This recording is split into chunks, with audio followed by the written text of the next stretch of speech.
ട്രേഡിങ്ങിലൂടെ profit ഉണ്ടാക്കാൻ ശ്രമിച്ച് പണി മേടിച്ച് കൂട്ടിയ ഒരു ദിവസമായിരുന്നു. Welcome to day 3 of build a dream house in 730 days. 2 വർഷം കൊണ്ട് ഒരു വീട് എന്ന നമ്മുടെ സ്വപ്നത്തിന്റെ 3-ാം ദിവസമാണിന്ന്. ഇന്നലത്തെ വീഡിയോയിൽ നമ്മൾ ഒരാളുടെ കയ്യിൽ നിന്ന് 50,000 രൂപ കടം വാങ്ങിയിരുന്നു. അത് 2 ദിവസം കൊണ്ട് തിരിച്ചു കൊടുക്കുകയും വേണം. എനിക്കാണെങ്കിൽ ട്രേഡിങ്ങിൽ കുറച്ചൊക്കെ എക്സ്പീരിയൻസ് ഉണ്ട്. പോരാത്തതിന് ട്രേഡിംഗ് എക്സ്പെർട്ട് ആയിട്ടുള്ള ചില ആളുകളും എന്റെ കൈവശമുണ്ട്. പൊതുവേ ഞാനങ്ങനെ സ്ഥിരം ട്രേഡ് ചെയ്യാറില്ല. ഇടയ്ക്കിടയ്ക്ക് മാത്രം ട്രേഡ് ചെയ്തിട്ട് അതുമായി കിട്ടുന്ന പ്രോഫിറ്റ് കൊണ്ട് പോവാറാണ് പതിവ്. സ്ഥിരം ചെയ്താൽ കയ്യിലുള്ള കാശ് കൂടി പോയി കിട്ടും. ഇന്ന് കയ്യിലുള്ള 50,000 രൂപ കൊണ്ട് ഒരു 10,000 രൂപയെങ്കിലും ഉണ്ടാക്കാൻ പറ്റിയാൽ അതുകൊണ്ട് നമുക്ക് ബിസിനസ് സ്റ്റാർട്ട് ചെയ്യാം. അതായിരുന്നു എന്റെ പ്ലാൻ. അതുകൊണ്ട് തലേന്ന് തന്നെ ഇന്നത്തെ ട്രേഡിങ്ങിന് ആവശ്യമായ സപ്പോർട്ട് തരണമെന്നും കിട്ടുന്ന പ്രോഫിറ്റ് 50-50 ആയി എടുക്കാമെന്നും എക്സ്പെർട്ടായ ഒരാളോട് പറഞ്ഞിരുന്നു. റിലാക്സ് ആയി ഒരിടത്തിരുന്ന് ട്രേഡ് ചെയ്യാനാണ് ഇന്ന് പോകുന്നത്. 50,000 രൂപ കൊണ്ട് ഇന്നത്തെ ഒറ്റ ദിവസം 20,000 രൂപയെങ്കിലും പ്രോഫിറ്റ് ഉണ്ടാക്കണം. അതിൽ 10,000 മറ്റവന് കൊടുത്താലും 10,000 എന്റെ കയ്യിരിക്കും. എന്നാൽ ഒറ്റ ദിവസം 50,000 രൂപ കൊണ്ട് ഇത്രയും വലിയ എമൗണ്ട് ഉണ്ടാക്കണമെങ്കിൽ ഓപ്ഷൻസ് ചെയ്താൽ മാത്രമേ പറ്റൂ. അങ്ങനെ ആരുടെയും ശല്യമില്ലാതെ റിലാക്സ് ആയി ഇരിക്കാൻ പറ്റുന്ന ഒരു സ്ഥലത്ത് ചെന്ന്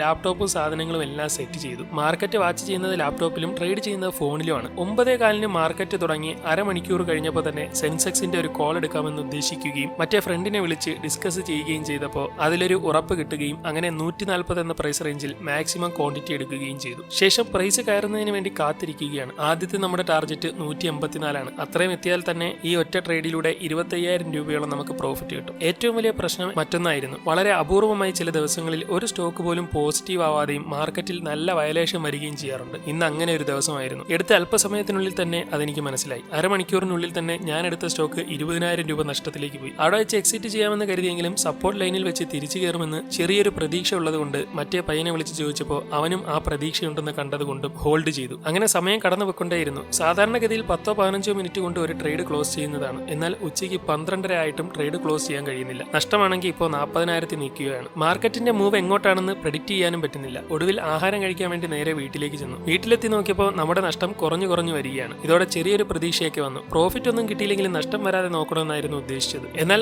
ആഹാരം കഴിച്ചു വരുന്ന സമയം കൊണ്ട് മാർക്കറ്റ് നമ്മൾ എടുത്തതിനേക്കാൾ മുകളിലേക്ക് പോയിട്ട് വീണ്ടും താഴോട്ട് വന്നു. ആ 5 മിനിറ്റ് ഞാൻ മാർക്കറ്റ് ഒന്ന് നോക്കിയിരുന്നേൽ നഷ്ടമില്ലാതെ ഫിനിഷ് ചെയ്യാമായിരുന്നു. 2 മണി വരെ വെയിറ്റ് ചെയ്തിട്ടും പ്രത്യേകിച്ച് ഒന്നും സംഭവിക്കുന്നില്ല. എന്നാൽ 2:30 ആയപ്പോൾ വലിയ ഒരു ഇടിവ് സംഭവിക്കുകയും 50,000 മുഴുവനും നഷ്ടമാകുമെന്ന് തോന്നിയ ഒരു സിറ്റുവേഷനിൽ 30,000 ലോസിൽ എക്സിറ്റ് ചെയ്യേണ്ടി വന്നു. അതായത് ഇന്നലെ ഞാൻ വാങ്ങിയ 50,000 ഇനി ബാക്കി 20,000 മാത്രമേ ഉള്ളൂ. നാളെ ഒറ്റ ദിവസം കൊണ്ട് എന്തെങ്കിലും ചെയ്ത് ഫണ്ട് തിരിച്ചു കൊടുക്കണം. എന്തായാലും കൊടുക്കുമെന്ന് പറഞ്ഞാൽ കൊടുത്തിരിക്കും. ബാക്കി നാളെ.